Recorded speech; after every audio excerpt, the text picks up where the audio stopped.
গত বছর আমার দাদা হাজী করিম ইন্তেকাল করেন। জানাজা শেষে সবাই ঘুমিয়ে গেছে।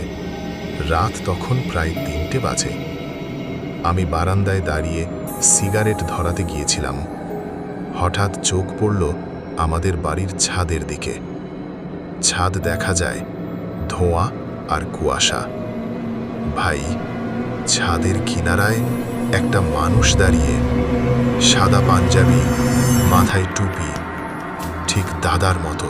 কিন্তু দাদা তো কবরে আছেন। আমি চোখ ঘষলাম, আবার তাকালাম, সেই ছায়াটা তখনও দাঁড়িয়ে।